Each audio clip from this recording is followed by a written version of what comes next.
Di kung lahat ng ganun ang magiging reasoning na yan ay may social and economic dimension, lahat ng krimen pala ay exempted sa law enforcement. Yun bang ibig mong sabihin, Attorney General Jane Fajardo? While that may be correct on one aspect, but the logic and the line of reasoning that you are using is crooked and distorted. At kapag ikaw ay sundalo at pulis na naka-duty pang gabi, okay lang magdroga ka kasi yan ay may social dimension na kailangan mo manatiling puyat at gising. Wow! Palakpak!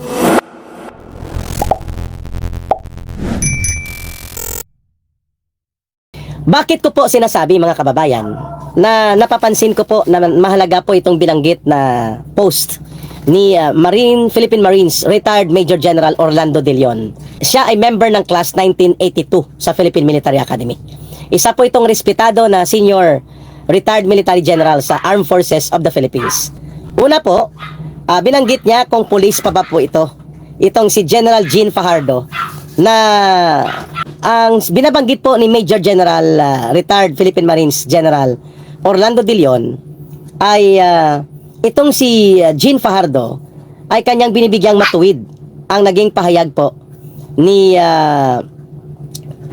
Police General PNP Chief Marbil na hindi po lahat ng gumagamit daw ng droga ay mga itatrato natin na mga lumalabag sa batas o mga adik at kriminal.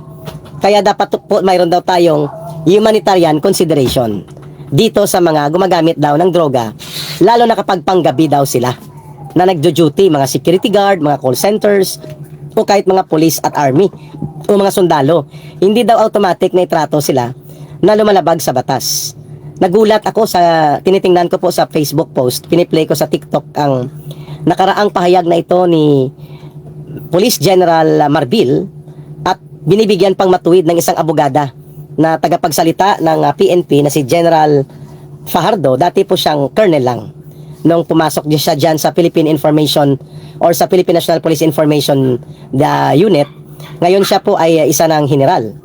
At sinasabi niya na dapat daw tingnan natin sa dimension ng social problem and economic problem ang mga gumagamit ng droga.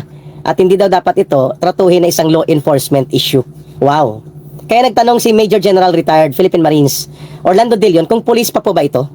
Parang sinasabi na kasi nila General Fajardo, yung PNP spokesperson, at ni General Marbil na okay lang gumamit ng droga basta i-justify mo na ikaw ay nagpupuyat bilang security guard, ikaw ay nagpupuyat bilang call center agent, at ikaw ay nagpupuyat bilang tricycle driver, at hindi ka na pwedeng ipailalim sa law enforcement operations, at ikaw daw dapat ay tratuhin na pasyente or biktima. Wow!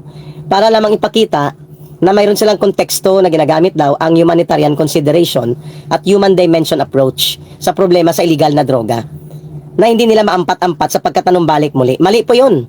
Parang sinasabi na rin po nila yung baluktot na kanilang pag-iisip na ito ng Philippine National Police Leadership na ngayon ay kumakalat muli sa social media na okay lang mang hold up, okay lang mag-bank robbery. Ang justification mo dahil nagugutom ang pamilya mo at wala kang may pakain sa kanila, kaya hindi ka nagbabalak na gumawa ng masama.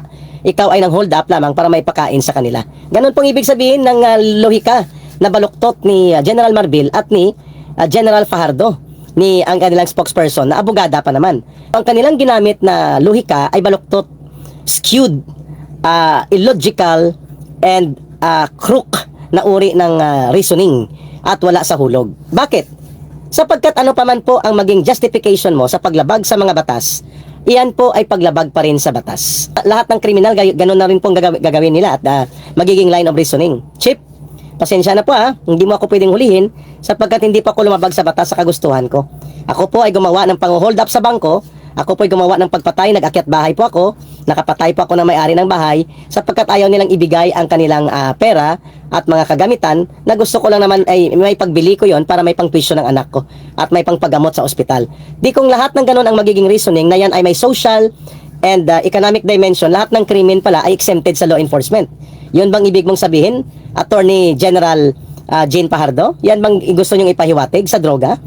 Just because you want to attack the integrity of the program on war on drugs of former President Rodrigo Duterte, na hindi makatao yon ay isang malaking grand enterprise ng mga kriminal at isang conspiratorial program to commit crimes.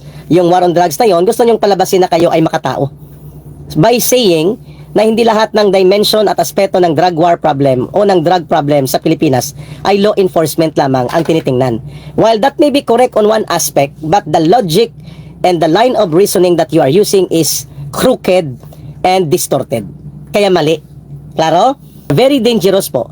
At nakakabahala ang ganong line of thoughts at ang ganong reasoning sa pamunuan ng Philippine National Police na i-justify nila na hindi puro law enforcement problem ang gumagamit ng droga.